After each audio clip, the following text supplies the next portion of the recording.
Hi, everybody, and welcome to CT Talks Episode 9, Wildlife Crossings. I'm your co-host, Laura Estrada Adams, Strategic Communications and Outreach Coordinator for the Division of Human Resources at Caltrans headquarters in Sacramento. We have a very exciting webinar for you today with two of our amazing environmental scientists, Francis Apia and Selena Oliveri, who are so passionate about the work that they do here at Caltrans, and you'll get to hear from them in a bit. So before we kick it off, we want to do a couple things just to see who's here in our audience today. With the use of your emojis, let us know if you're here for the very first time. Any kind of emoji, throw it up there. First time viewers of CT Talks, use an emoji. There you go. Awesome. All right, so next, if you're a returning viewer and you've been to a couple of the CT Talks in the past, let us know with your emoji. Returning viewers, where are you at? Awesome.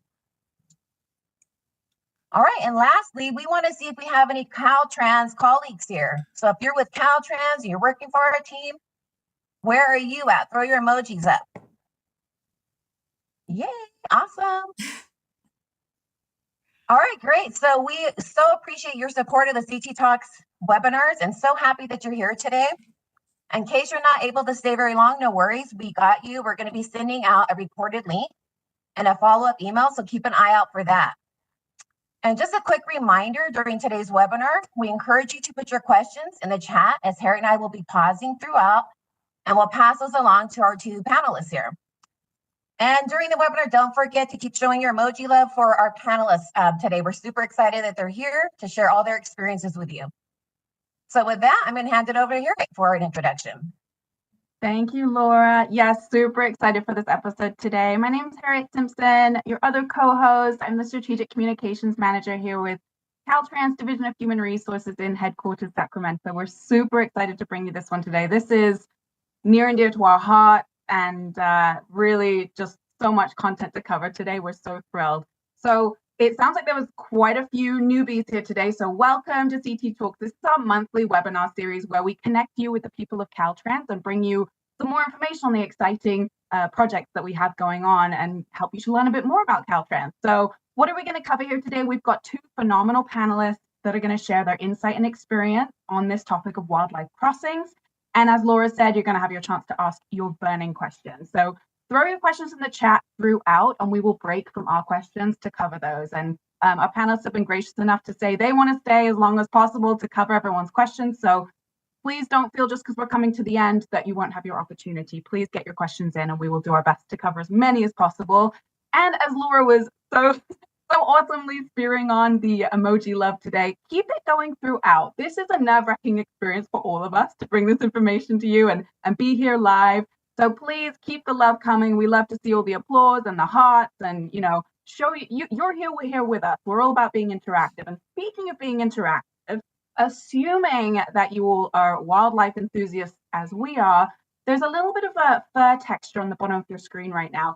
Can you tell us, write it in the chat, and Laura, if you can throw out, read out some of those answers that are coming in. Answer in the chat what animal you think this is. This is a member of our Californian wildlife. What animal do you think this fur belongs to? So I'm looking in the chat and I'm seeing wolf, coyote, mountain lion, gray wolf, squirrel, bear, Oh my wolf, deer, lion, coyote, bobcat. Cool. All right. Well, a good game's a fast game, right? So if you answered coyote, I saw quail right there. I'm like, that's a stretch, but all right. If you answered coyote, give yourself a big CT Talks pat on the back. You got it right. We'll have one more of those for you after we introduce our incredible panelists today, Selena Oliveri and Francis Apia. Welcome to CT Talks, you guys. Thank you so much for being here. Thank you. Thank you. We're going to hear a lot more about Selena and Francis, their experience and their involvement in wildlife crossings in just a moment. But as I said, there's one more of these guessing games for you. So there's another texture on the bottom of your screen. Throw out your answer. What do you reckon it is for your own bragging right? I see bobcat, mountain lion, bobcat. Lots of bobcats, slinks. Yeah, I feel like this one's a little bit easier, right? Because if you answered bobcat, you're correct. Good job. Good job. Oh my goodness. All right. So we're having a lot of fun today, but this is a very serious topic, and there's a lot of great content here to bring you. We have been so grateful to get to know Francis and Selena in our preparations for this webinar, and they have put us in contact with so many wonderful people that have given us the opportunity to showcase so much incredible footage that comes from our wildlife cameras, and we've learned so much from preparation for this webinar. So here's a short little video that we wanted to share with you just to kick this off. And we wanted to express our gratitude to Beth Pratt from the National Wildlife Federation, Joanna Turner, Cougar Magic, Dan Potter, and then obviously Francis and Selena for even helping us to get this all going. So just to start you off and inspire your interest even more so in this topic, let's share this really quick video.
Incredible footage, right? This is all from these wildlife cameras that are helping us in the pursuit of protection of wildlife and conservation.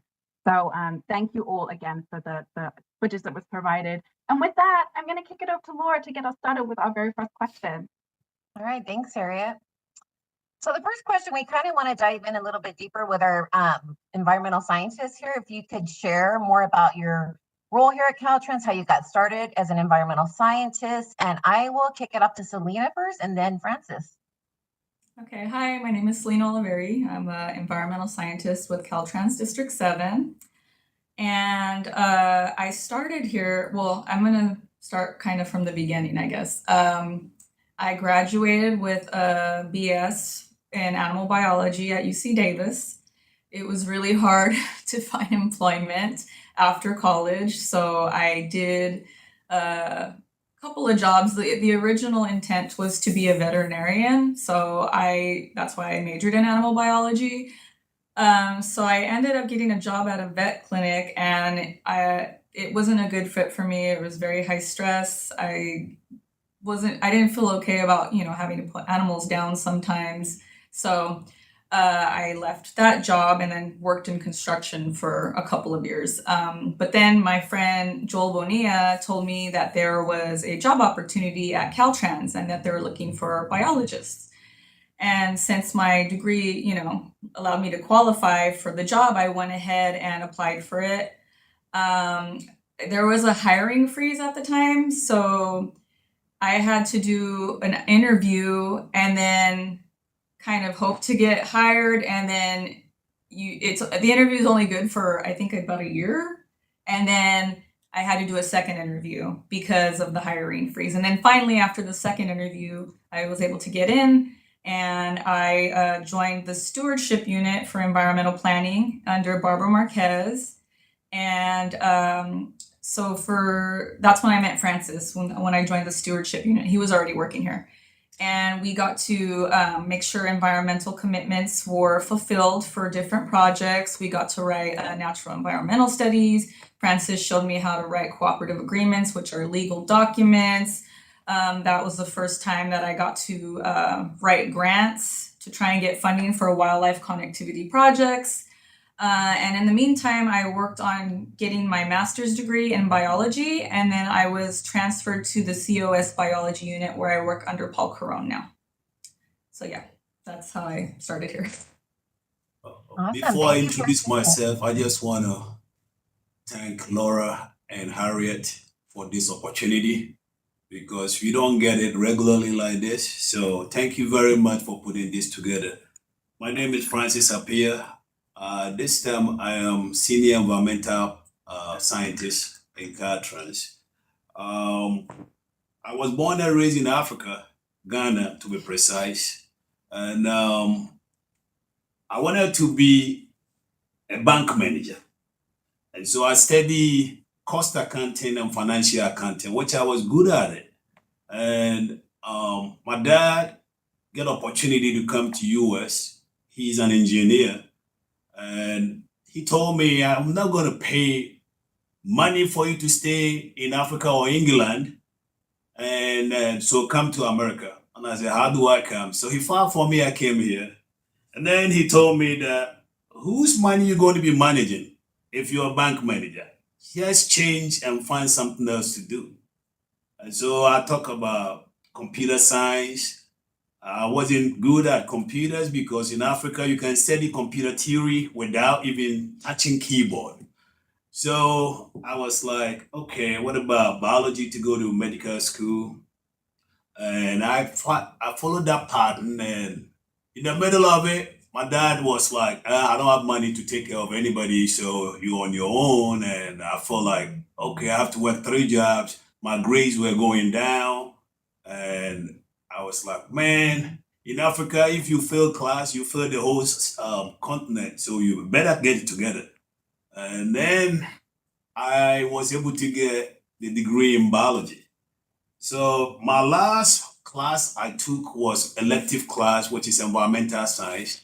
And I love to interact with the professor and see the trends going to the world. And he said, hey, I am one of the advisors to the master's program. So since you graduated in November, you can start quickly.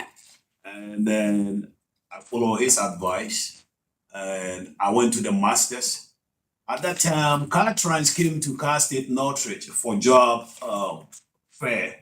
And I met Caltrans people bringing the job fair. It's like a big old auditorium, a lot of people, different department, private, government. Then I specifically remember Newton because he came in and I said, who are you? I said, I'm Newton One. I work for Caltrans. And then he walked me through how you can be a Caltrans staff. And he said, go through this link and then take a quiz. I'm like, a quiz? What about if I fail? He said, no, all what you have to do is tell them what you know how to do. You know how to do survey, right? Have you been to field before? Yes. And then Newton guided me through. And then Newton introduced me to another person on their team, Robert Wan. And then he also encouraged me. So I did, took the test and I get about 80%. I'm like, oh yes, I get 80%. So pretty soon my name is in the system and I get letters to go to interviews. So I went to Marysville, I went to San Diego, San Bernardino, which is our sister district right here. And then I went to Orange County District 12.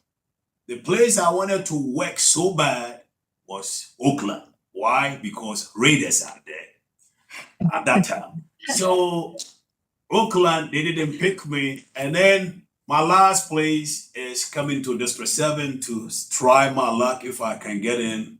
And I get hired finally. When I get hired, I was with the maintenance biology unit. And so we do emergencies and then daily maintenance activities. And we do all kinds of stuff with maintenance. And I love going in the field with maintenance because they let you try a lot of things. I like for them to lift me up on a cherry picker, for me to do bed nesting survey and all that. That was fancy.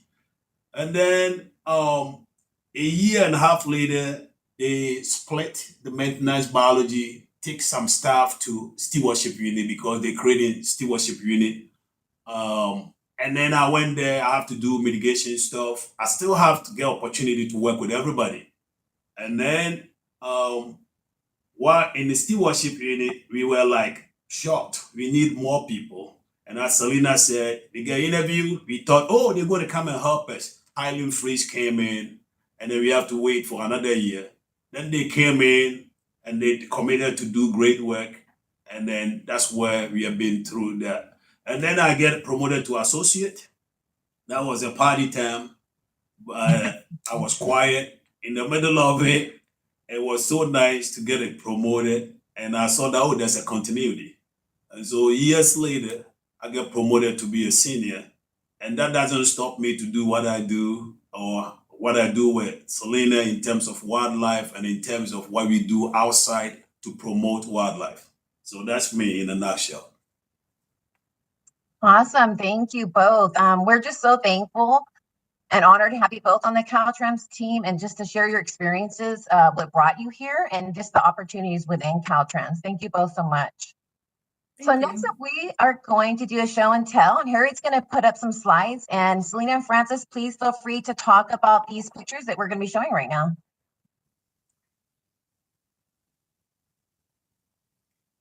Okay, so the top left one is me at Wildlife to Watts, an event that's associated with the National Wildlife Federation's P22 Day. It's kind of an offshoot of that. And I'm holding I think it's a ball python. Yeah. So. And then the next picture is Francis and Secretary Crawford. And this was a P22 memorial when P22 died. That was the time that I saw all elected officials, secretaries, politicians, everybody got together. And then I finally met this man and we took a picture together. He was like, I'm going to send this to Talk. And then I was like, oh, our boss going to see this. So that was that. For the bottom left, that's me, Francis, and his name is Edward, the one wearing the uniform with the beret. And he's part of the anti-poaching unit at the Lua Conservancy in Kenya. So it was really cool that he got to come over from Kenya to check out our Wallace Annenberg Wildlife Crossing project. He kind of wanted to see, how things were, our habitat is versus the habitat in Kenya. And he was kind of shocked to find out that our lions don't have manes, the mountain lions. So he thought that was interesting. And I don't know if Francis wants to add to that. Yeah, so during the P22 day, we met Lua Conservancy, Wildlife Conservancy representative. Her name is Amanda. And then after that, I always send email, nice to meet you, and great that you guys are doing this anti-poaching job and saving wildlife in Africa. And I didn't hear from Amanda. She didn't respond to my email until 3 weeks ago. I was about to go home and I saw email like Francis. I'm like, who? Amanda for 3 years? And then she said, oh, Officer Edward is coming to town and it would be cool if you guys would take him to the wildlife crossing and he will be very happy. So I called Selena. I said, man, you have to be a good host. So I rushed to a store and get some LA hat, New York hat, and then New York is Yankees, and then LA is Dodgers. And then I gave him neutral one as I think San Francisco. And then we gave him P22 shirt.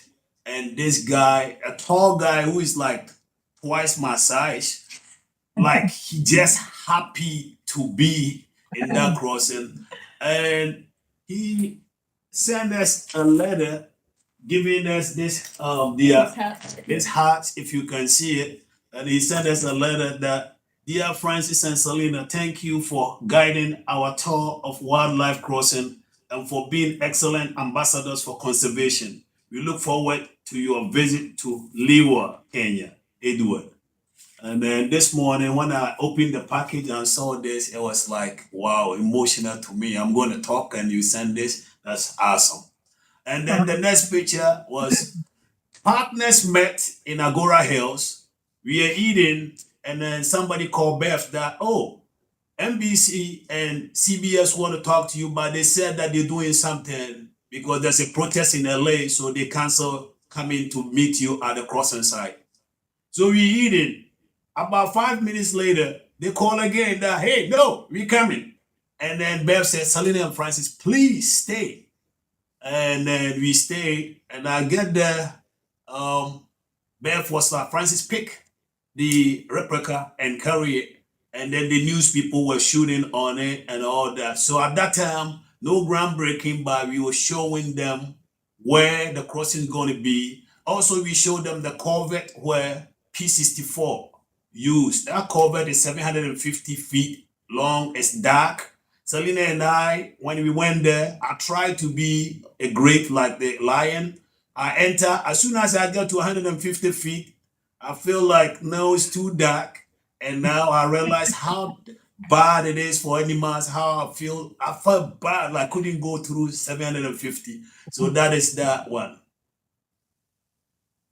Awesome. I love all these stories. Do we have another one, Harriet, to show? We do. I have a couple more, but I just wanted to ask, since I know people probably from LA County that are tuning in know who P22 was, but could you guys share, there's been a few mentions of P22. Could you educate the rest of the audience in case they're not aware? Okay, so P22 is a famous mountain lion who was born in Santa Monica Mountains near Malibu. And mountain lions at the age 1.5 year, if you're male, you have to go find your own niche. If not, your father is going to beat you up and kill you. So P22 decided that I'm going to do my own thing and family, see you all. So he left Santa Monica Mountains near Malibu, cross State Route 27, cross 101, portion of the 405, and crossed the 5 and came and lived in Griffith Park. He lived at Griffith Park for 10 to 11 years. And he became the icon of the wildlife crossing because he showed that the animals want to go somewhere else or they want to move around. And since the road network has bisect all these habitats, then we have to do something. So Bev Pratt cut P22 cut a board and she used it everywhere she go. And people love the cutter board and taking pictures with it. And P22 unfortunately died a year ago where somebody driving hit him. So the eyesight wasn't good. And then he couldn't hunt the way he wanted to because as a lion, you have to be powerful and hunt. And then later on, some people's dog or chihuahuas were attacked and all that. And so CDFW feel like he's not behaving the way lions behave and he's getting old. And they did a lot of tests. A lot of people wanted him to live for long. But unfortunately, they have to put him down. And his legacy is still on because his face was used to build wildlife crossing and his face is going to be used for wildlife crossing for many years to come. Absolutely. Great story that you're sharing there regarding P22 and his legacy. Thank you so much, Francis. All right. Do we have another slide right now, Harriet? Here we go. Okay, so the picture on the left is me and Catherine. She was a horticulturist working on the Wallace Annenberg project for us and setting up the nursery. We were collecting local vegetation seeds so that when we're ready to plant for the project during phase 2 and maybe partially phase 1 on the bridge deck, that we would have locally sourced seeds. Francis, do you want to talk about?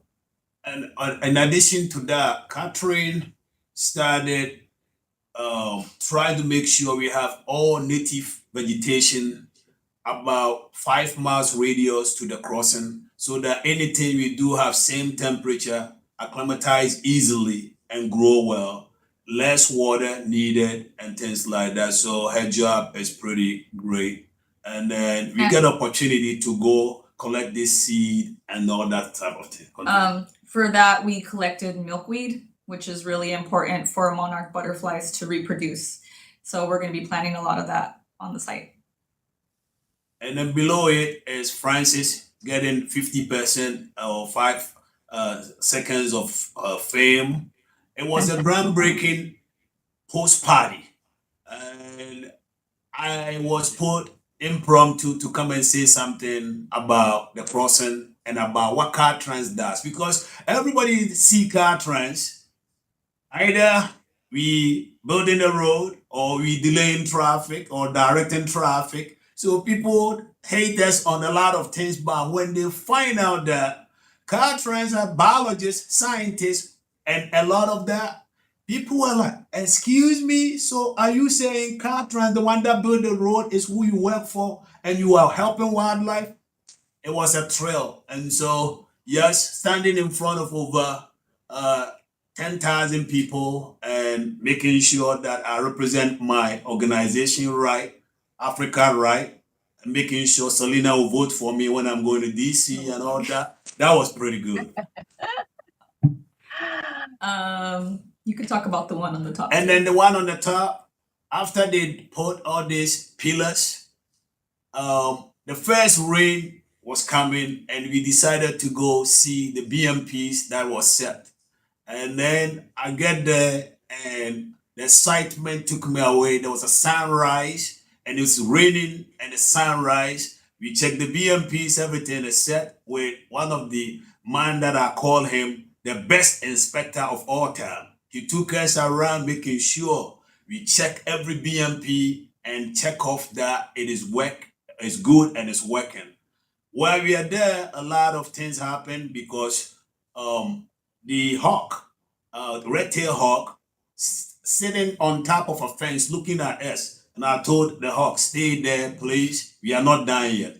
And then we saw a praying mantis who want to go straight on the highway to cross. And I told him, hey, stay there. We haven't finished yet. So we took a lot of pictures that day. And it was fancy to stand in the rain, checking BMPs and the sign is out in the middle of rain. And then enjoying yourself because it have taken over 15 years of making. So seeing that was a dream come true.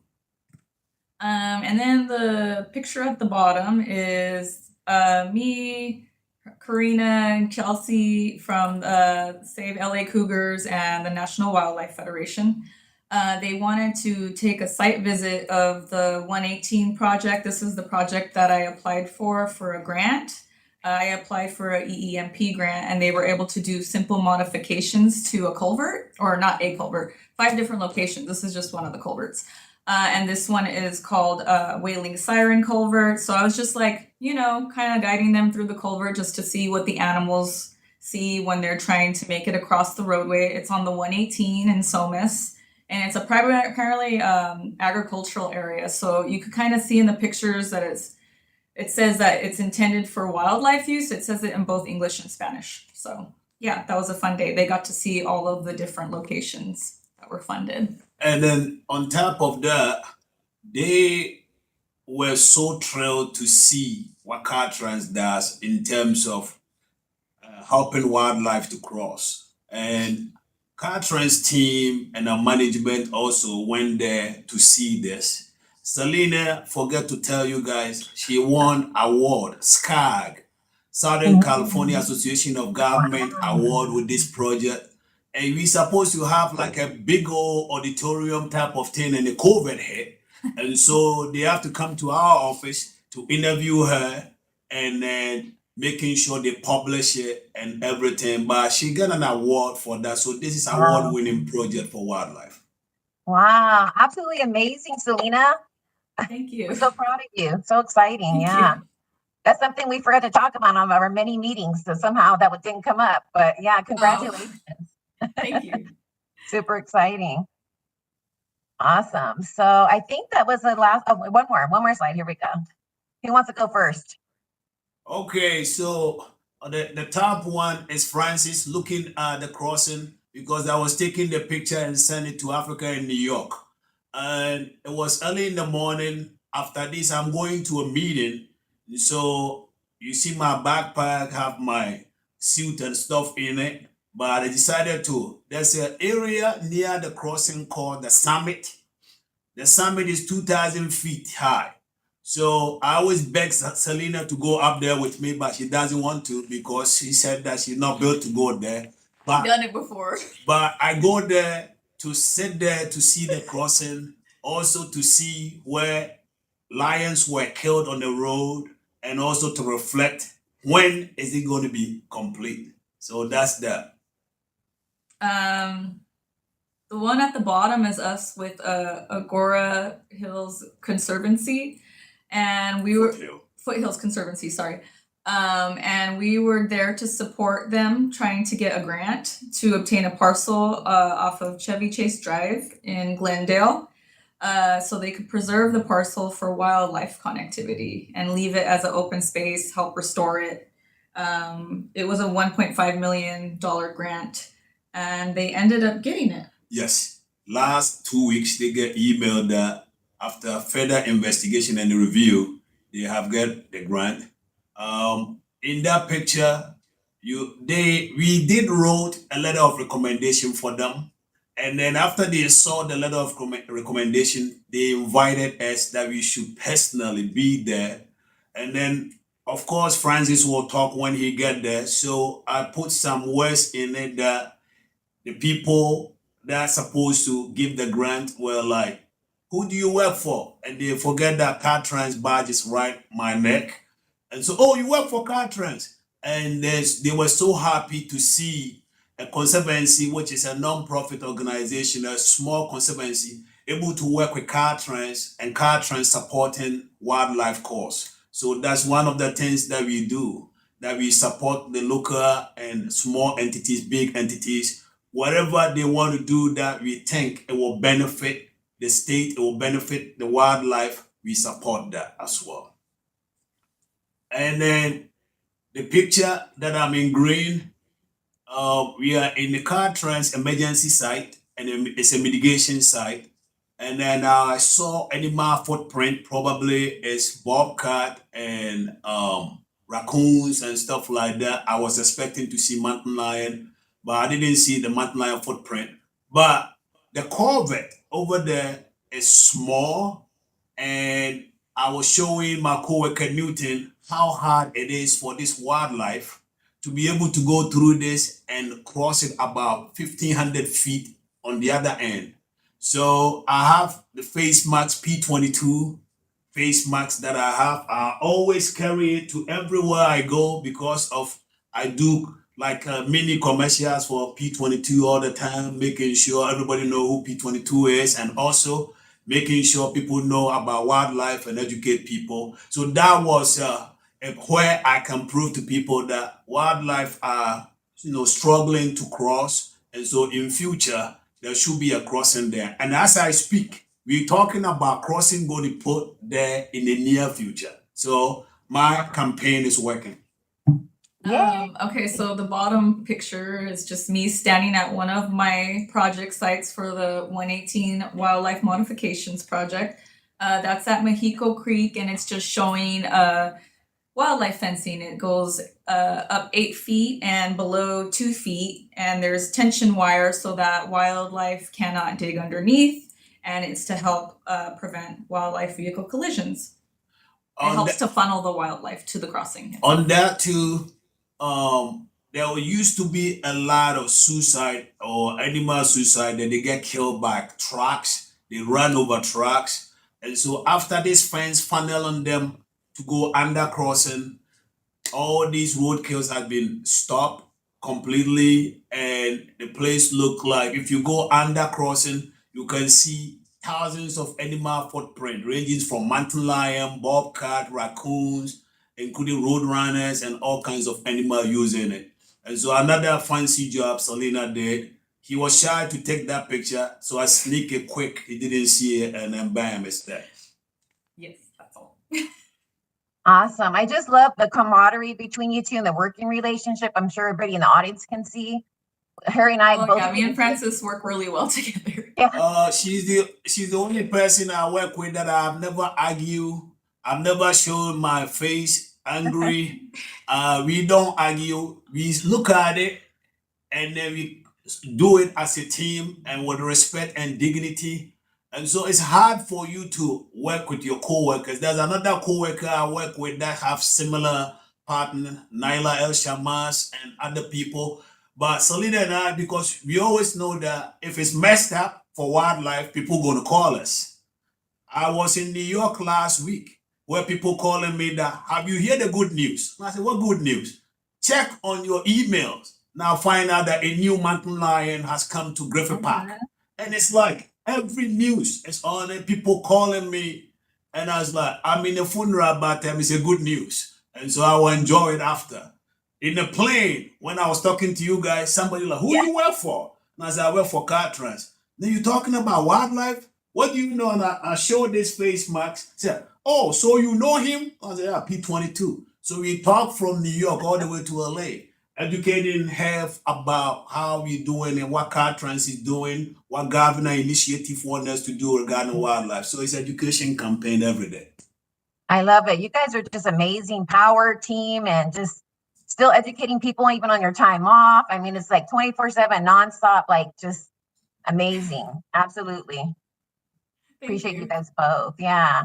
I mean, this is great because this leads into a question in the chat right now that is a pretty common question, talking about a lot of the photos we saw with the vegetation and the seeds that you were showing specifically, Selena. People are asking, like, how are you going to direct the wildlife to these culverts, to these crossings? Well, there is a wildlife fencing component to the Wallace Annenberg Wildlife Crossing, and it's, I think, roughly 2 miles. More than 2 miles. Yeah, of fencing. So that will definitely help. Also, habitat restoration. They're doing a lot of grading, a lot of plantings.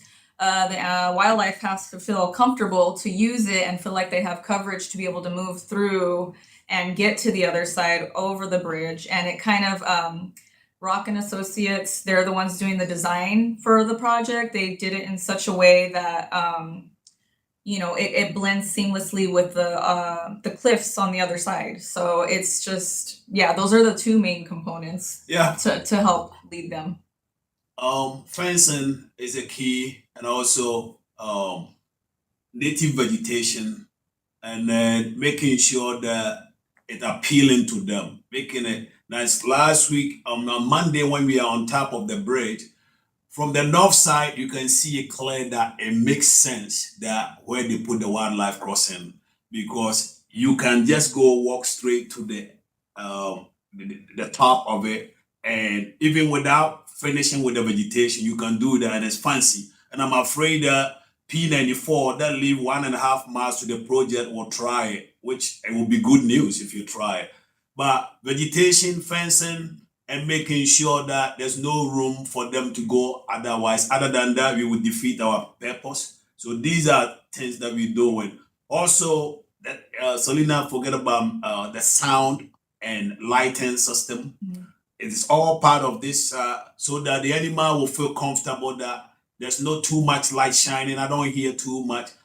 If you saw me last Monday, I was trying to listen where the trucks that are going speedily 60, 75 miles per hour, if I can hear the noise on top. But if you are further north of it, you don't hear anything. Okay. And so those are things: light, sound.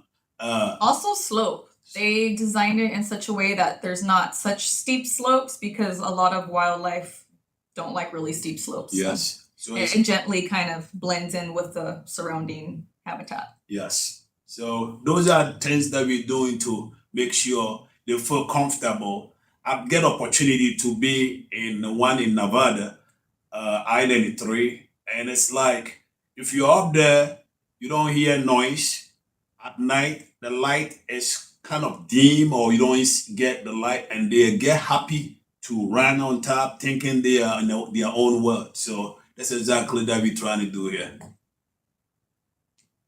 Great. And I'm so glad that you mentioned the news with the new sighting of the mountain lion in Griffith Park. Super exciting. So we'll wait to hear about that more. Thank you so much. I'm going to hand it over to Harriet next. What do we have next, Harriet? Yeah, so our next question, there's a lot of questions actually in the chat that are synonymous with the questions that we're going to be asking. So that's awesome. So a lot of people are asking, like, why are we even building the crossings? Obviously, it's to protect wildlife, right? There's an obvious, but how do we know this is going to be a benefit? What are we doing to support, the locations? There's a couple questions here about tracking of the animals to determine that. But I'm going to share a couple slides real quick. I do want to give like a trigger warning to everyone. It is a like minorly graphic, but just to show the vital importance of why these crossings are being built. So this one obviously is some images that Francis and Lena shared with us from some of the wildlife cameras, just to share that, to show what animals are being seen. And so can you speak briefly to this? And then I do have, my next slide is where the trigger warning is in place, but I think it's important to show from a safety perspective. So Francis, I'll start with you. Yeah, so like I mentioned in earlier, that 118 is a small highway. It's a 2-lane highway with big trucks going to the farms to pick food and flowers and stuff like that. Good stuff that we eat and we get happy with. But it comes on a negative note that a lot of animals died on that route. And so when Selena get that grant and put ramps, there's sometimes a drop of it, like 10 feet, 20 feet. When she fixed all these improvement, roadkill reduce, and animals get opportunity to move around. You can see a skunk. They are part of the nature too, so don't insult them. Just love them the way they are. Their color looks cool, but yeah, don't go touch them because they smell or something. But they're part of the ecosystem.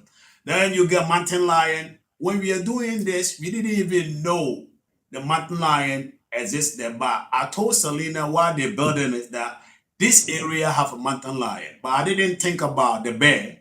And then the bear came in. And then we get raccoon footprint and coyote footprint and all that after the rain. But why are we doing this?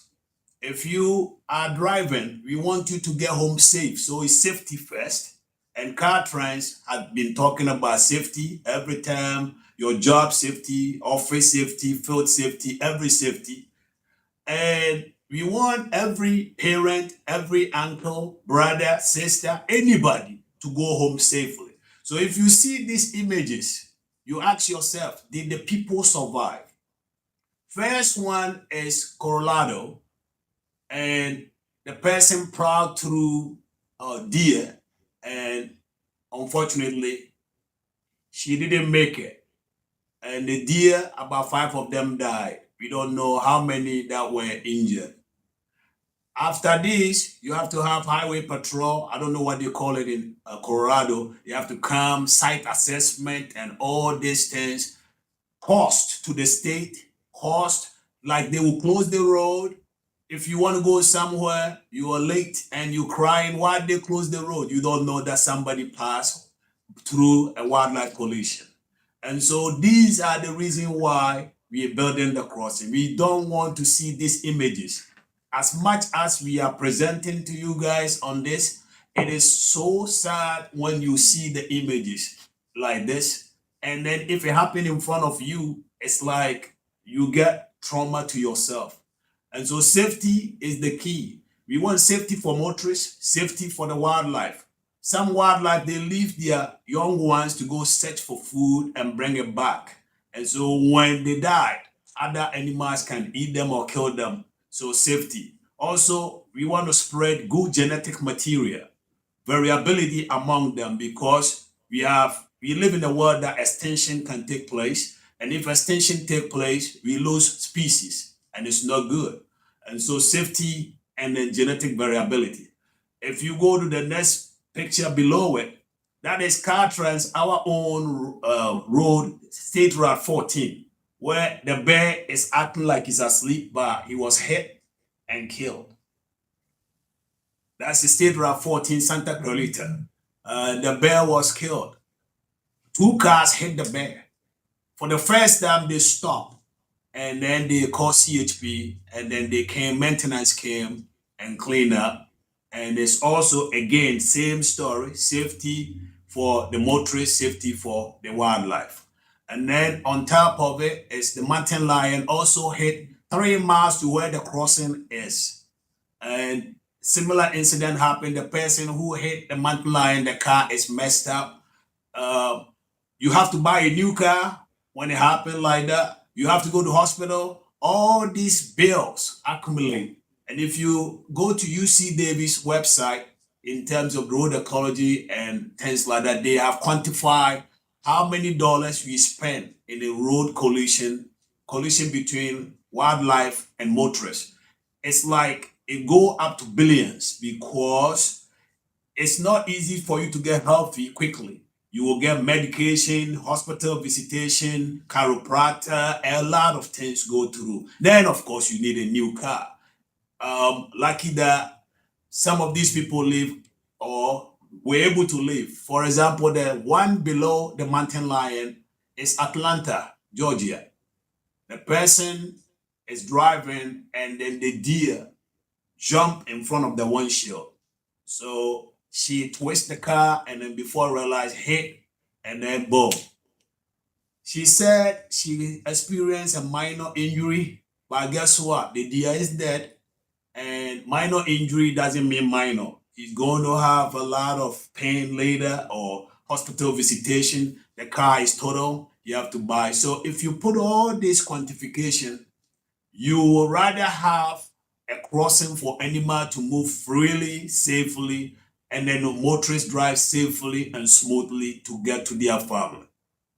Yeah, so the wildlife crossings promote coexistence between humans and wildlife. And going back to what Francis was saying about the genetic variability for wildlife populations, National Park Service did a study on the local mountain lion populations, and they were able to tell through genetic testing that they were inbreeding, and they were even showing physical signs of inbreeding, such as a kinked tail and like their testes not descending. So it was not good for, mating, and that reduces their genetic variability, and then that could lead to extinction. So we're hoping that the wildlife crossing will go ahead and give them more areas to like cross and safely, and mix the gene pool up and Find mates. find mates. Yeah, so we could continue to have them living.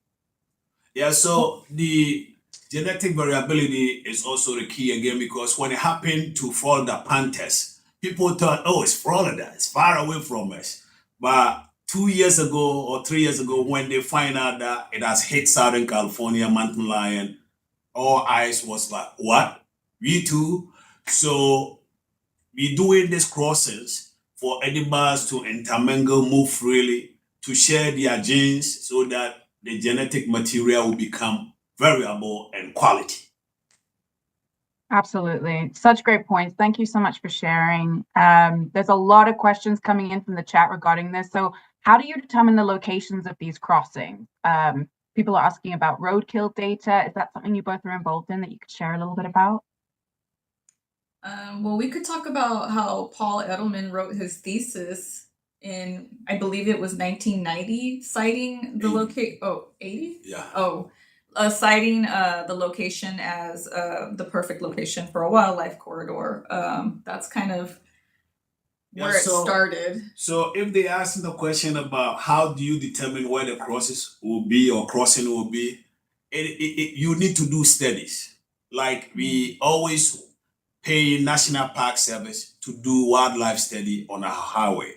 After the study, they will recommend that this is the area that you have to put a crossing or improvement. If you improve this culvert, it will be good for wildlife usage. If you put it here, it will be good. So like Selena was showing a picture where Bobcat is walking around or moving around, migrating back and forth around our freeway. If there is a crossing, he will use it. And so that studies help us. Also, roadkill data in the area. For example, you talk about 118. There was a lot of roadkill there, and that made Selena get something to stand on. Certain grants, if you don't prove that there's a roadkill there, they won't give you the money. They will give it to other entity. For example, for this project, I lost 3 tiger grants to Montana, Wyoming, and of course, San Francisco Golden Gate Bridge Park. All because I did not prove to the people or to the grant reviewers that there is a accident and traffic indices that affect human beings and when the roadkills happen. So you have to have those studies to support. And then we do our own field tracking and all the camera studies. And we go see animal footprint and then making sure it support our studies. And when you put there, it's not that you just want to put something there, it will be usable. Yeah, just like Francis said, the studies are super important. So we had for the 118 project, the one where you had all the pictures of the animals using the ramps and everything. We had National Park Service do a pre-construction study, and then we did the EEMP grant, and we were able to construct the project based on the data that the study that they had, just based on the data they had found with the study. And which locations needed them most. So it's always like an informed decision whenever we decide to construct something. It's not just randomly placed. So we were able to construct it, and then they did, through the grant, they were able to do a post study also. And last I heard is that it's getting a lot of usage, a lot of the locations in that area. So I was really happy about that. And that project also has been in the news, News One. And News One came and they just trailed that a small amount of money compared to this one as able to get wildlife from one place to another. So that was also part of our education campaign. Yeah, the grant was total $3,490,000 and $350. 350. It says 349,000. Okay. Yeah. And so part of it was for the construction, part of it was for the study. So you don't need, millions of dollars to be able to make a difference for wildlife connectivity. I mean, even though I'm like super stoked on the Wallace-Annenberg wildlife crossing, but that has like a lot of other components. You could also just put in a ramp and a culvert just so they could cross it. Like at Long Canyon, it's like a 10-foot drop. We just did a simple concrete ramp, and that's it. Yeah. So, well, yeah. I mean, obviously it's a big undertaking. You're saying there's a lot of studies, a lot of data that you have to review, and whether it's, what was it, 349, 350, I don't want to quote because it looks like there's a bit of a Don't worry, we'll put in a ballpark around that. But approximately. Yeah. Approximately around that. But obviously that's a significant amount of money, right? Because people are saying in the chat, like, why don't we just build wildlife crossings everywhere and protect every area? Well, in an ideal world, of course. But Selena, just for time's sake, you segued us into our next question about the Wallace-Annenberg wildlife crossing, which is a big project you both have been involved in. So I want to steer it back over to Laura to guide you on a little question about that project. Yeah, thank you. So regarding the Wallace-Annenberg, that crossing, there's been some exciting news just recently, last couple of days. I wanted to see if either Selena or Francis would like to give that announcement about the Wallace-Annenberg crossing project. Okay, so after 15 years of working on this project, and I was there for the first girder to be lifted up. When the crane was messing up, I was like, at least lift one up for people to be happy. So we get one up that night. That was exciting. Yes. And then we get happy to see the last one going up on 101. And then the excitement was, Selena and I get opportunity to sign or write something inspirational on it with our name. We were able to sign our supervisor's name on it, and I stated something that from my heart, and it was a blessing to be there, and it's a joyful that 82 girders has been placed, and and then we get opportunity to stand up there to see north, south, and everywhere. And if you stand up there, it makes sense where they put the crossing because it hit the mountain ranges perfectly, connect the mountain ranges perfectly. So exciting. So really quickly, we have a little compilation video that we're going to show with that last update. I'll hand that over to Harriet now to play that video.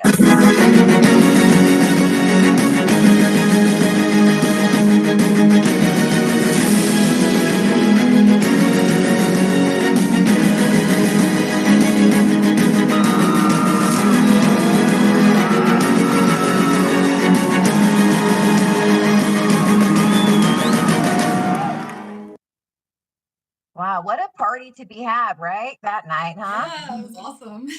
Super exciting. You guys got to get those pictures of you guys signing over to me and Harry. We need those. Okay, Yeah, I have them. I have them. we have Yeah, tons love of them. Yeah. Love it. Yeah. So since we're on this topic now with the Wallace Annenberg Crossing project, some of the questions we kind of talked about, like Carrie was saying, some of the topics are in the chat.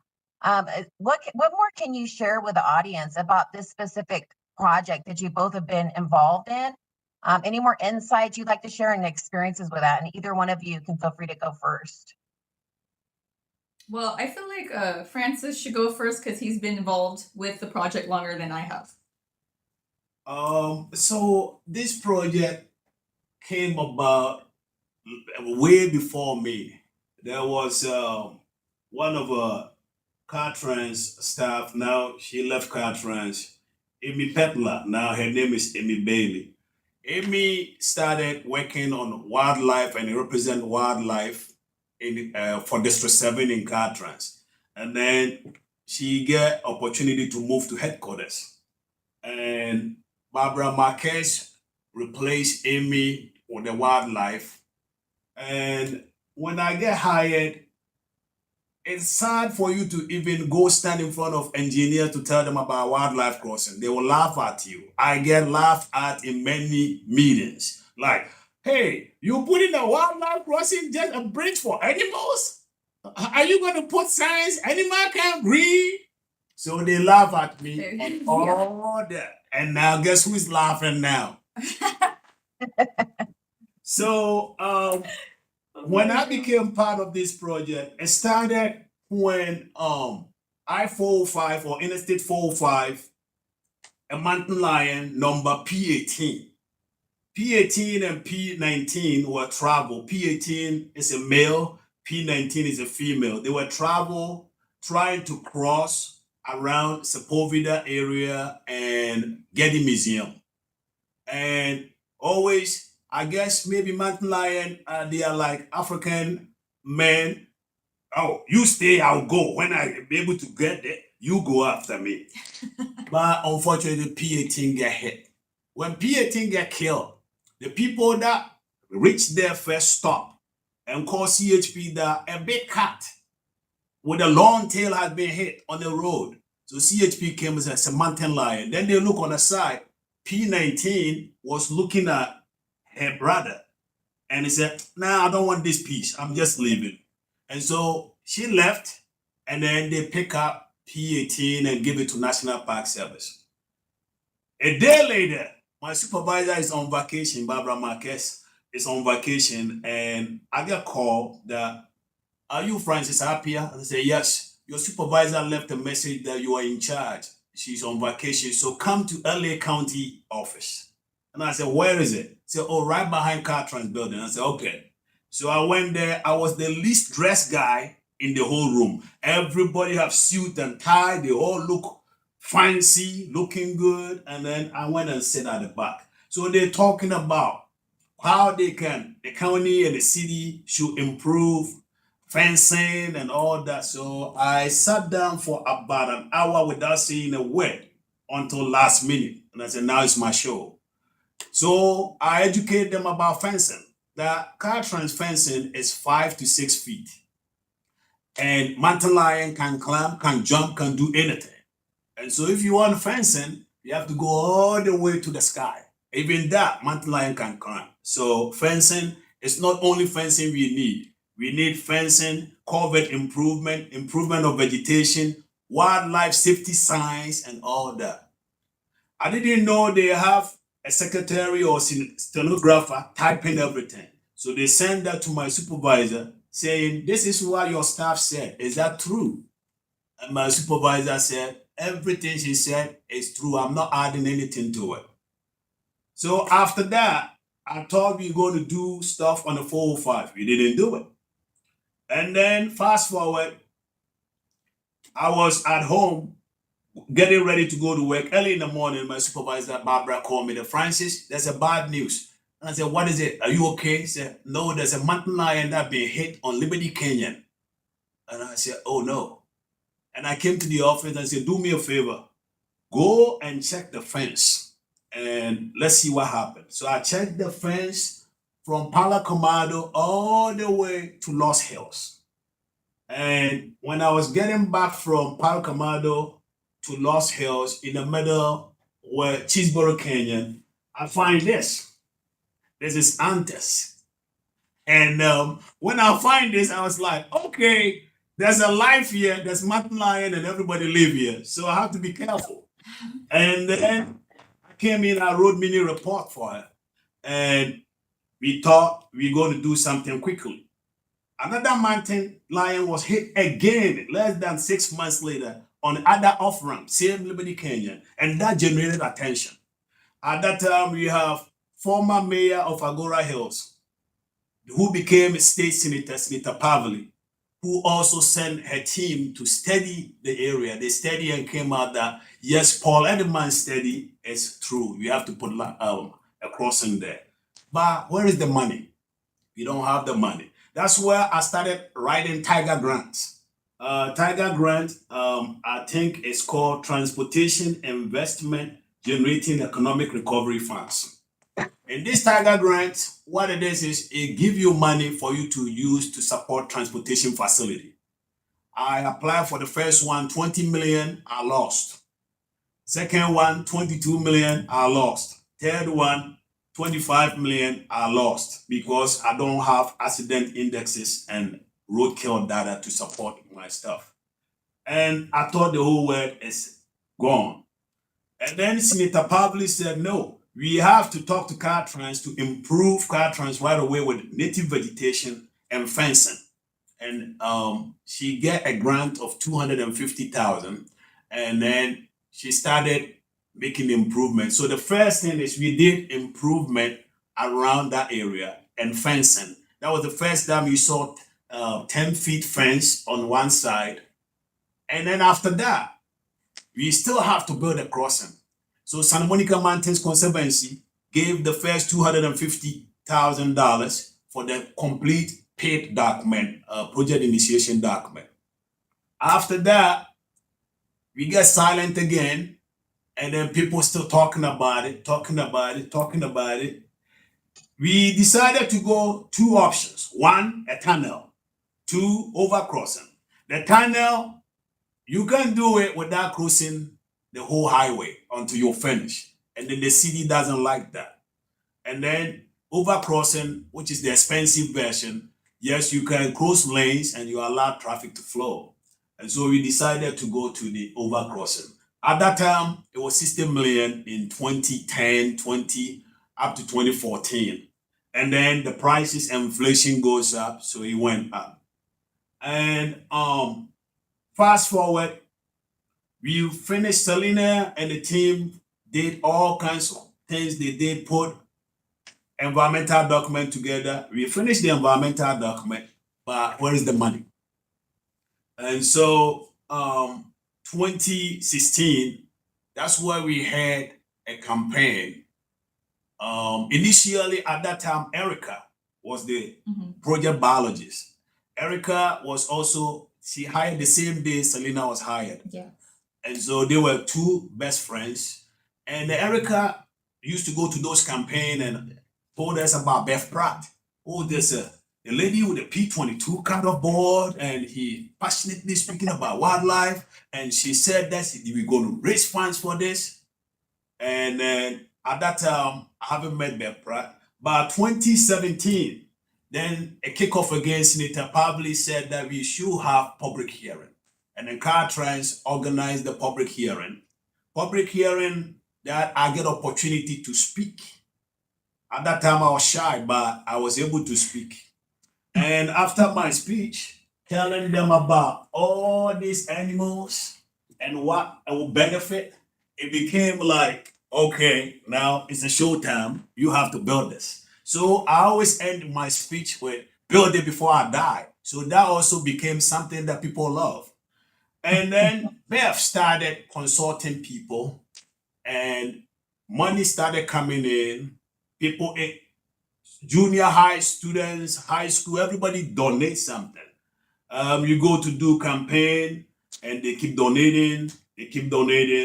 And then finally, we get up to this. But there was a study that in 1977, Santa Monica Mountains have noticed that the road has bisect Santa Monica Mountains into two.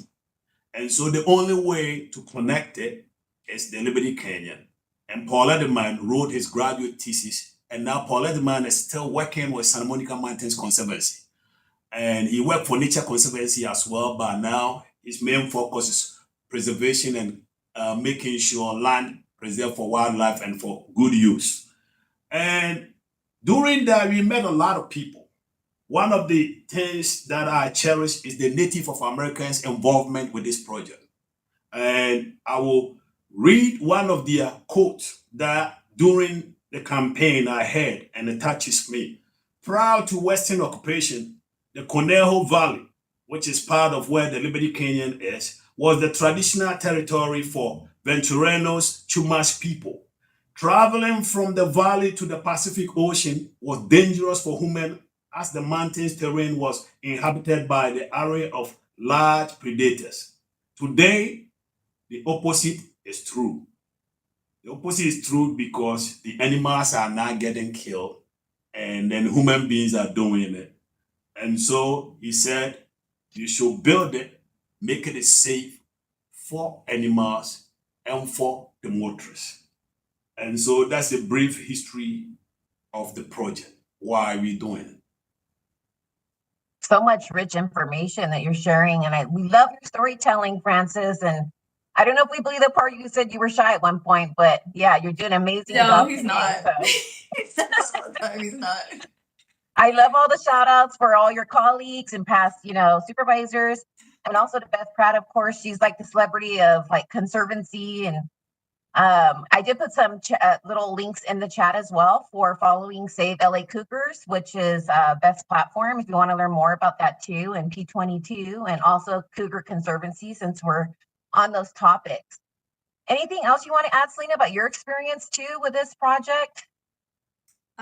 So like Francis said, my friend Erica was working on the project first, and then she ended up moving to Seattle. So then I got to work on the project, and she had started the natural environmental study, and I got to finish it. So we got to do a lot of field surveys and look at the creeks and measure them and see what kind of habitat was out there and do oak tree surveys, stuff like that. So yeah, it's been an awesome project to work on. I think some of the construction monitoring that was going on at first was interesting because there was a woodpecker that nested in a telephone pole or a utility pole. It was a utility pole, and that stopped construction. It delayed construction. Like right away, like right when we were getting started. So, it was just funny because we're doing this big wildlife crossing for wildlife, and then the woodpecker just kind of goes in and is like, no, then we have to protect that, make sure he can nest, and they fledge. And then so we did that. It held it up a little bit, but I just thought it was kind of funny. I don't know. I like where Bev said that, hey, it's a wildlife crossing project. Leave the bird alone, let it finish. But the contractor's face is like, yeah, they did. Come on, man, let's go to it. But the contractor later on understood that he had to wait. And so they keep calling Selena, hey, are they going yet? Yeah, so we had to monitor them, but that was fun. Yeah.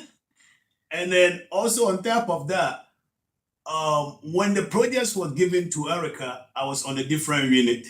And then one day I'm in a Thousand Oak construction office and Selena called me. Hey, Francis, are you in the office? I said, no, I'm in construction office. We're doing stuff there. And then he's like, I need to talk to you. And I said, about what?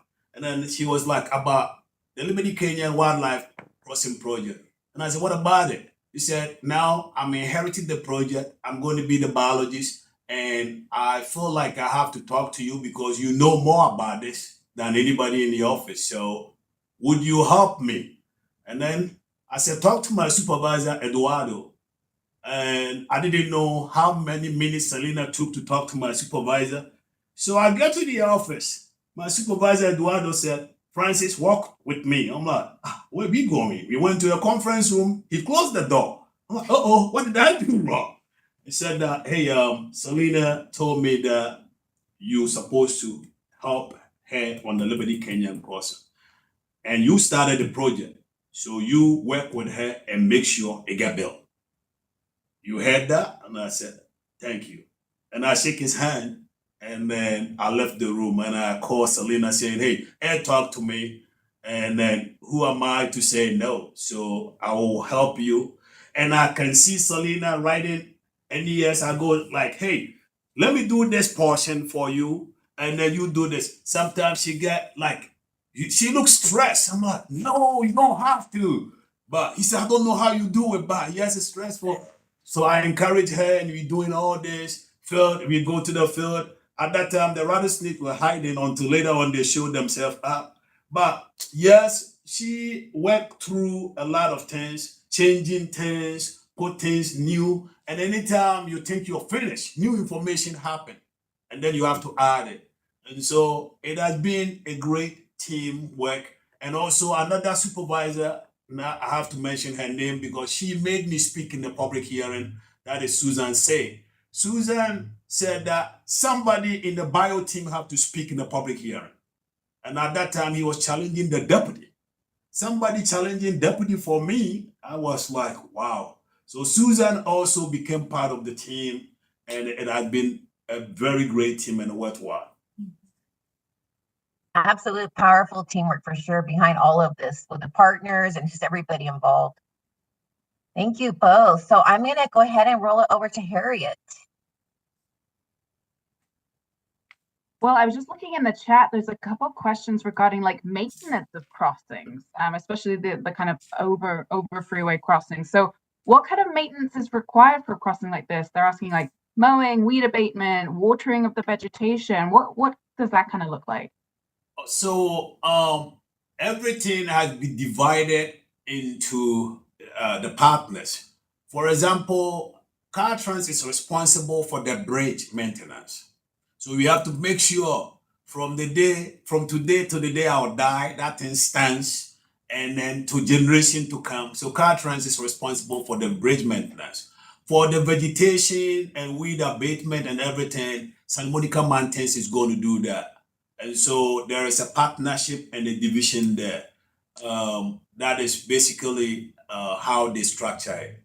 But that doesn't stop Caltrans to tell them, hey, don't cut this because we think it's good for monarch butterfly, or make sure when you're doing this, can we be there to see what you're doing? Even though Santa Monica Mountains has been in the business for many years, we are partners to them and they respect us and stuff like that. So it is divided in that way. Gotcha. Yeah. I mean, as Laura and you all have said, there's so many different partners on projects like these. So it's great that it's all kind of divvied up. Everyone's got their responsibilities. There's another question here, which is curious. So with building these crossings, is there ever any thought of partnering, they're saying with state parks and seeing about making a trail for hikers as well? But I assume that would be kind of counterproductive because it would bring more of the traveling public, and then animals might not want to use the crossing. But what are your thoughts on that? You want to go or you want me to go? You go. So earlier on when we planning for this project, people wanted to be having a bike trail, a hiking trail. And then the city of Agora Hill said that there is a trail on the north and a trail on the south. So if anybody want to use the trail, use those one, but leave the bridge for the animals. Well, can you stop the people to go stand there to take a selfie? I don't think you'll be there 24/7, but there's a camera sitting on top of the summit that record everybody. So even if I go there unannounced, the camera captured me. And so if anybody want to go do anything fancy or bad, the camera will capture you. So don't, but the city want absolutely no trail on top of the bridge, just leave it for wildlife. When you go the north side, there's a trail, the south side, there's a trail. So just enter the trail on that side. Gotcha. Makes sense. Makes sense. Just trying to see if we can touch on any other crossings regarding this project specifically. Thank you all of you for sticking in here with us. We're trying to be as concise as possible, but there's so much rich content to cover. So we appreciate you being a part of this and sticking around till the end. Any questions that you've seen, Laura, regarding the Wallace-Annenberg project? Actually, I have a comment here I'd like to mention here from one of our colleagues here in Caltrans, just wanting to remind everybody too that when we're doing outreach engagement, that our tribal partners have been one of the absolute most best partners and pivotal partners in providing data and migratory information and historical recounts. And this is always proven very valuable for our prioritization and evaluations of locations for crossings. Can you guys speak about anything about the partnerships with the tribal communities as well? Have you had any experiences with that? Yes. We have, like I read the story that they shared with us. There are about more than 3 tribes. I don't want to mention the name and get it wrong, but they all have input. Like all the plant selections, they were so in it, making sure we represent the area right. Also, they also believe that exactly where the crossing is supposed to be. So they supported that. They all outreach, they show up. They have their storytelling, they do all kinds of stuff. They offer prayers before groundbreaking. They were there. So every involvement, they are part of it. And we will never reach this stage without the tribes. Yeah, we did have a meeting with them to help get their input for the plant palette for the project, because some of the plants or the native plants they use for medicinal purposes. So they just, we wanted to like see what they wanted specifically, and yeah, it was good coordination, good effort. And they also tells you what animal you expect to see here. They show you specific. And it's a blessing to have them on a project like this, because their involvement making it some kind of easier to see. I remember when they mentioned that there's a road runner there. I think Alan Salazar said that, but I didn't believe it until Selena and I went to the field, and then lower the road runner in front of us. And it's like I'm watching commercials or something. So if you listen to the tribes and you work coordination nicely with them, they will give you encyclopedia of knowledge on what you're doing. Absolutely. I just want to add that I put in the chat a couple of times the Save LA Cougars website, and I'm almost positive that's the one where I saw a video. There's some great videos in there, and one of them is with, I believe it was, did you mention Alan Salazar is his name, I think? Yes. Yeah. So I've seen him a couple of times on different videos. And I do believe it's on the Save LA Cougars website. So that's in the chat. I'm going to put it back in right now. And that'll give you more information about the 3 different tribes that Francis was mentioning. Alan usually does like opening ceremony for us whenever we have an event, and like we'll bless, And then he's a storyteller, and I think he write books. And then he have a conservancy agency that they also preserve lands and making sure their way of preserving things still exists and things like that. So it's also one of the educational guys on this project. Right. I have seen. That's why I read a quote about what he said during our meetings.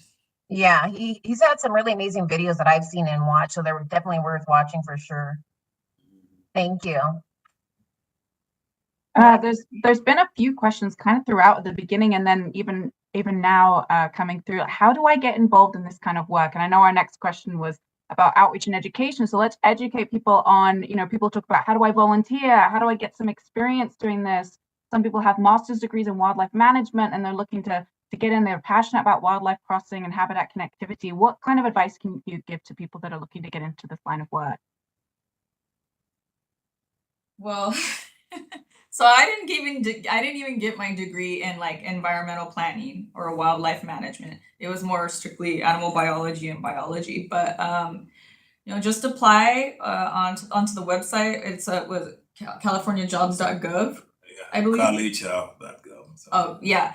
And Put I that in can the send the chat link right later. now. I can't remember it off the top of my head, but there's always new positions open, and I would look at that. And I'm And going to then- put those in the chat really quickly, the links for Cal Careers, but also for anybody Caltrans, here is interested in internships with Caltrans, we hire like 300 plus students yearly, annually, which is a great way to explore these type of careers. So I'm going to put those in the chat right now as well. And I think we do have an intern coming in this summer, don't we? Yeah. Yeah. Oh, cool. So that's a good way to get involved. Yeah, one already started. Oh, okay. I know Save LA Cougars, that's like they have a volunteer program. So that's, separate, but it's still a way to engage with the community and like education, stuff like that. As far as other outreach and education, me and Francis, like about a month ago, we went to, was it the Maya Angelou High School? Yes. In Los Angeles for their career day, and we just let them know like, hey, this is an option that you could do for a career if you're interested in wildlife or helping the environment. By the way, the environmental team is going to invite you to come speak. Where? That's the same school. Oh, really? Mhm. Oh, okay. I didn't know that. We love that. Yeah. So, things like that. And we've done like, we were always at P22 Day for, with our booth and sharing information, not only about the Wallace-Annenberg Wildlife Crossing, but also about some of the other efforts we're trying to do. Yeah, there's like a map back here, just showing like where we've had wildlife studies done with National Park Service and some of the areas that we're trying to improve. So they've done studies they're doing studies right now on the 101. They've done a study on the 126 that we got a grant for. This was like almost 8 years ago now. So yeah, there's a lot of different areas. I don't know if you could see it on the screen, but just a lot of different areas that have been studied. And this is like critical wildlife corridor area that's provided by SC Wildlands. So we try to use that as a layer to help us determine where we need to investigate, I guess. Awesome. But anything else on outreach, Francis? Yeah, so outreach. Oh, grants. Yeah, talk about grants.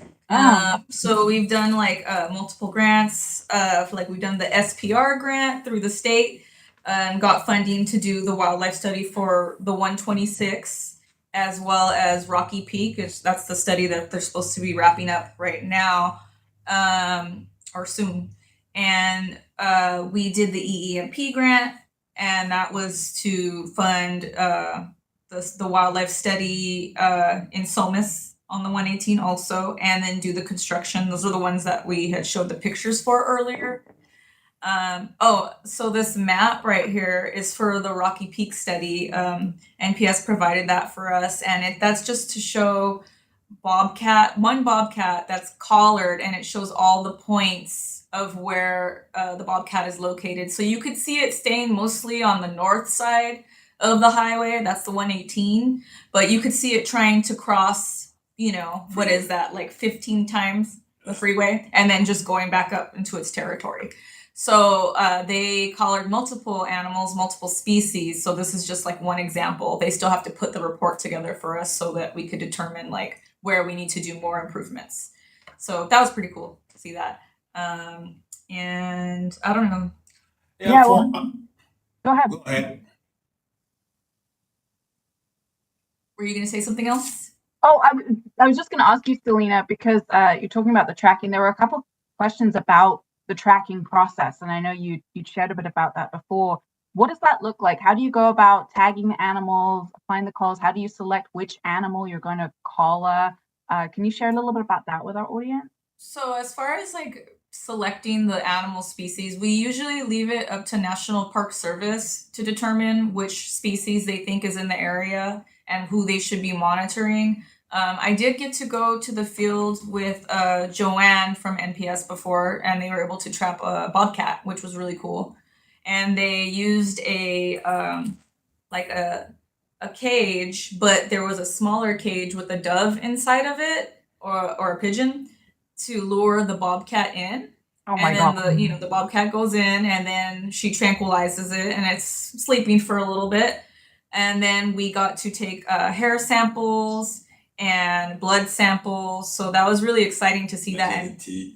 what's that? Measure the teeth. Yeah, measure the teeth, measure, different body Mhm. parts to see the growth rates, I guess. And then, so that was actually a highlight for me working here at Caltrans, because I was like, oh my God, I get to pet this bobcat right here. It's awesome, And then once they start coming to, they'll put them back in the cage and then just wait for them to be okay, so that, we make sure we're not just leaving them there. And wait for them to wake up fully, and then once they are, they'll go ahead and let them out of the cage. I So that think was I really recall you saying, Selena, that the bobcat was kind of feisty, right? After you woke up. Yes, it was not happy. I know they are very cuddly and cute looking sometimes, but it was not happy, and it was Aw. growling at us. But Yeah. that was really cool to see too, because I was like, man, that thing looks strong. Like, Yeah, Yeah. and also in addition to selecting animals, you have to have the top predators. For example, if a mountain lion kill a deer, even ants get something to eat. They cannot eat all of it, so raccoons and coyotes also get piece of it. So the keystone species like mountain lion, bobcat, coyote can go first, and then the rest. Recently, they color the deer. mhm. They did color a deer on Liberty Canyon, and P94 eat the deer. D7 was killed by. So it was so sad. They're looking for the tracking, and it's right sitting on P94 side. And that was funny. Like, why did you do this? And then so keystone species goes up, and then other animals will follow because they smell food. They know that, oh, there's something here. So normally we leave it up to them to decide, but mostly they go with the top predator in the area, and then Yeah. they follow that pattern. And then for the Rocky Peak study going on, they were able to collar a bear also, which was really cool. But I just talked to Seth with National Park Service, and he said that it was collared, but they lose weight in the winter, Mhm. and it was in its den, and I guess the collar slipped off. So yeah, At least not dead. no, it's still alive, but it doesn't have the collar anymore. So it's pretty cool. Like, I want to go help them collar more animals and see it. But yeah. Very cool. Yeah. Very cool. On top of the outreach, you want us to talk more about it or later? Yeah, absolutely. What other outreach are you doing? If you want to speak to that now, let's Yeah, go. so the outreach, I started from young class, so I go to elementary schools, and in the inner city or whoever invite me, and I go there. I first drum for them to be happy and excited, and then the principal will tell them about. Do you remember P22? And all scream, yeah, in a big auditorium, and then say Francis gonna tell you about wildlife, and then they learn after that. They go home, they tell their parents, and the message continues spreading. Also, we help a lot of city and county. We go to meetings and tell them what wildlife stuff that we're doing. And I've been in a SCAG meeting. I help them to generate wildlife information and what Caltrans is doing. I support them, their green print that they're doing. I volunteer to be one of the people that will help the studies to go. I write my comments and send it to them. I work with cities, counties, anybody who like to do wildlife stuff. We also work with Ventura County, the Ventura County office, where we help them to do wildlife. We were trying to Forget what they- rate the bridges for like wildlife connectivity, like how effective they would be. Each of the bridges that they had within the county. Yeah. And prioritize them. Yeah, and then also we help them with the roadkill data and road information, how many cars travel in those routes.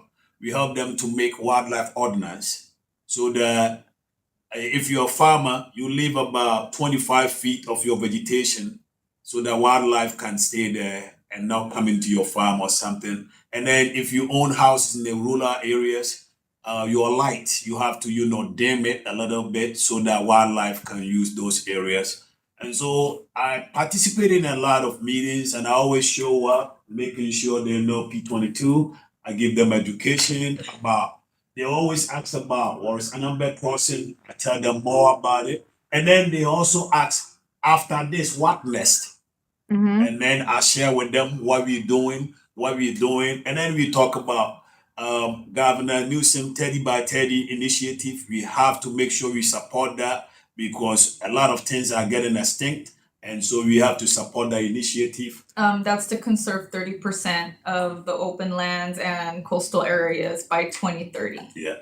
And I just put the chat in. I just put that link in the chat with other links as well. Oh, okay, cool. Yeah, it's to help with biodiversity and just opening or preserving open space, and then climate change resilience. So, and then we and Francis also attend Linkage Implementation Alliance meetings, and that's usually people from different agencies like U.S. Fish and Wildlife.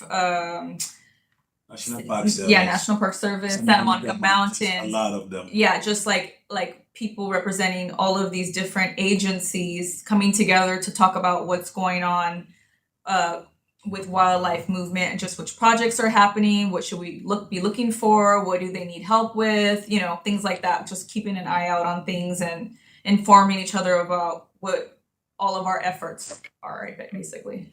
And then also I do a lot of church activity. So I tell the churches, and the first lady that called me last Friday to tell me about a new mountain lion in Griffith Park was one of my old church member. She is 89 years old.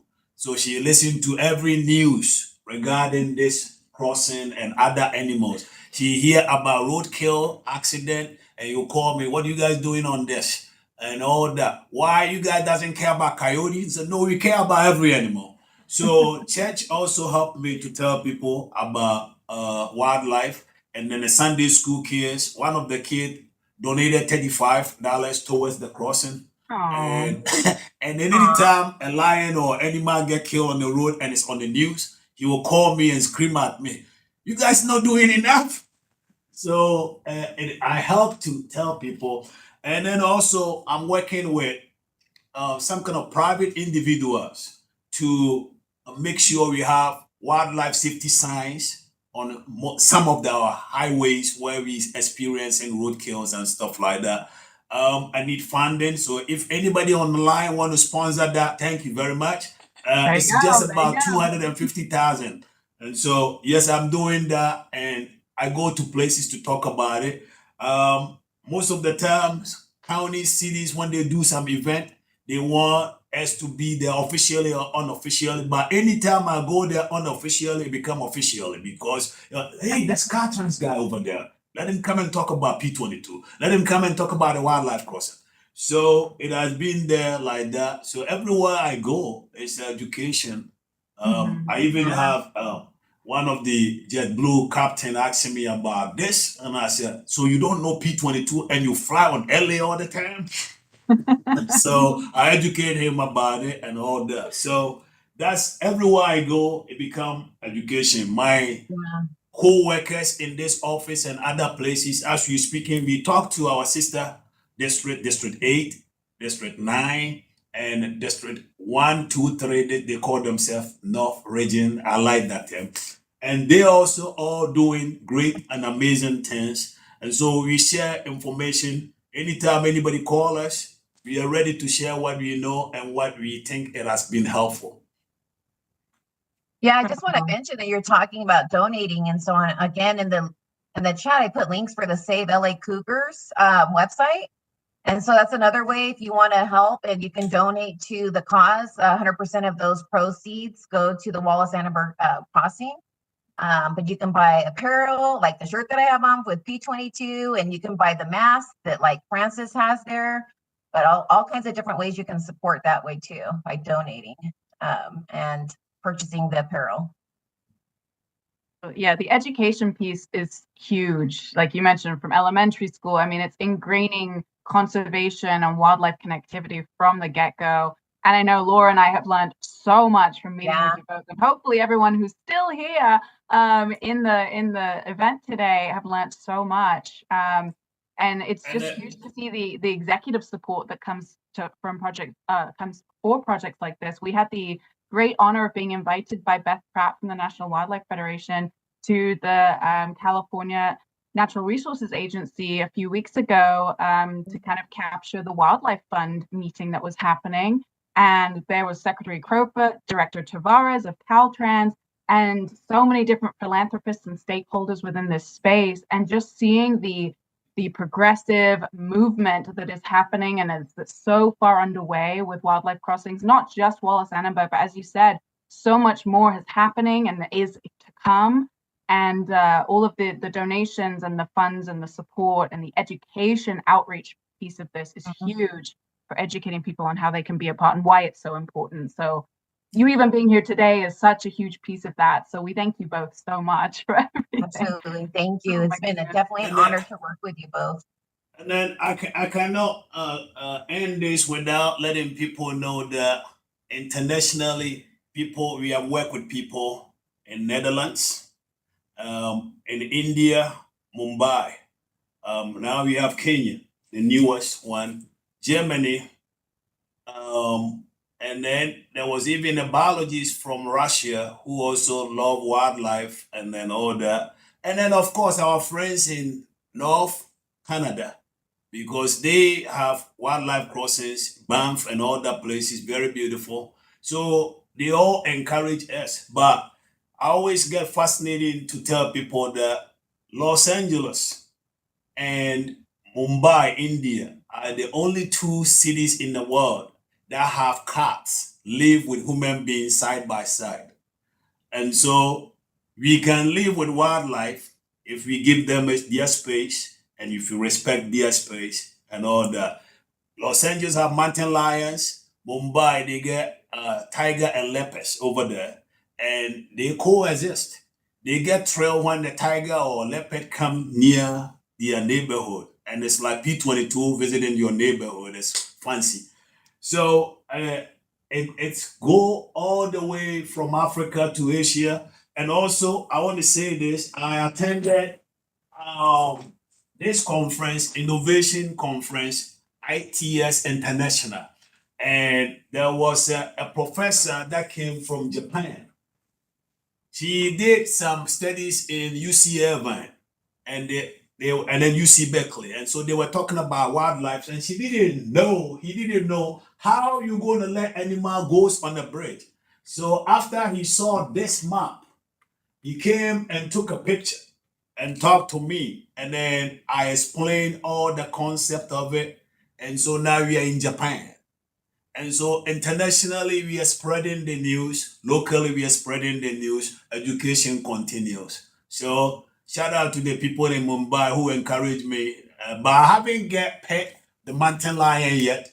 That's my goal, like them getting tigers and leopards to pet. I want to do that so that I take a picture with a mountain lion. That would be like cool.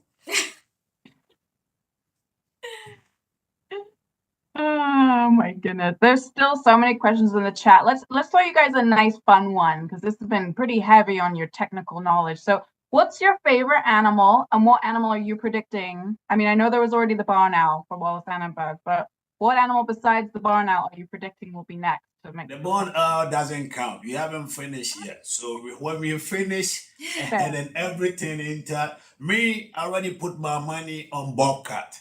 But nowadays I'm afraid about the rattlesnakes and gopher snakes and frogs, and that, but I still put my money on bobcat. I feel like it's going to be one of the resident squirrels, because there are a bunch of squirrels on site. And I know that's not super exciting, like a mountain lion, but yes, P94 live about 1.5 miles to 2 miles in that crossing range.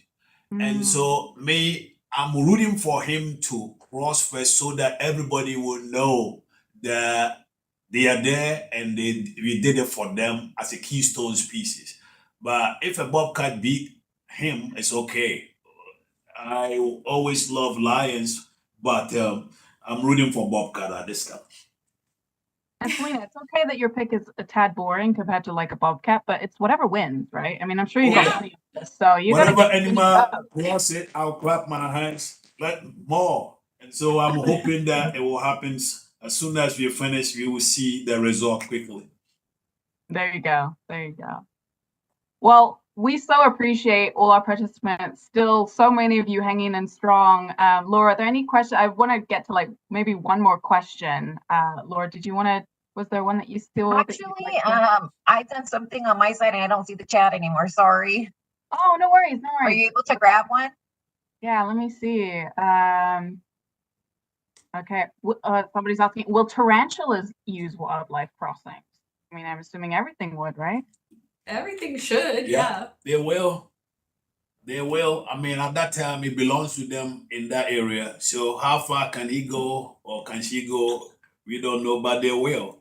Yeah. Because they all serve part of the ecosystem and they have importance to something. So yes, they will. What about the? Sorry, go I ahead. was just going to ask. I saw a question earlier. What about the finished completion date? I don't think we shared that earlier, right? I don't think so. They said recently that it's supposed to be around the end of 2025. And that's for both phases. Yeah, and that's where the walls That's at. the structure over the 101 and then the structure over Agora Hills and all of the grading. But the governor said 2026. So which one do you pick? The governor's one or yeah. So make it approximately 2026. Yeah. Yeah, there you go. There you go. Someone's mentioning the new law AB 2344 that is directing Caltrans to fix wildlife crossing issues. Yeah. Is there anything you can say to that? It's very interesting. So for me as a mitigation specialist, and then lover of wildlife, it's fancy to see areas of interest. And so studies like this help us. And then the law require Caltrans and CDFW to come up with areas where we think is potential need crossing. And so for us, Selena and I and other biologists in the office, whenever we have a project, we look at where it is and then do our survey and see what is there. And if it conforms to these maps where we think is important, we share with CDFW.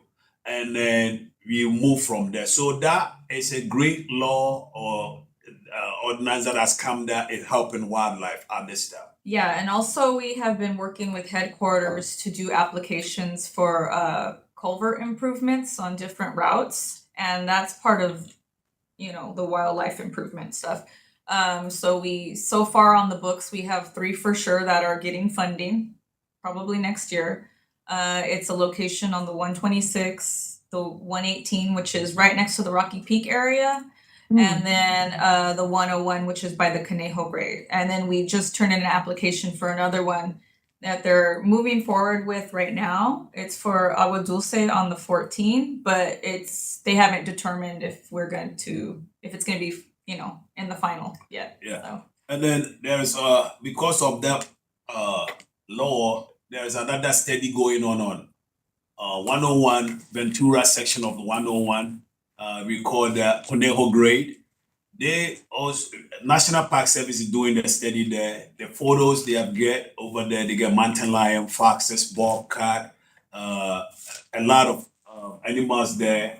I think there's a bear also around there. He couldn't cross, but he was hanging around there.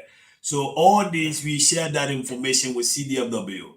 And then someday we can also go to Wildlife Conservation Board for grant to build certain or to do improvement. If they don't have big money for us to build big crossing, at least some improvement money will help us. So we're following the law and working with all our entities and lovers of wildlife, private partnership, because when it comes to wildlife, I don't think the state can do it by itself. So it's supposed to be, network and also private public cooperation, and then we can get the ball rolling nicely.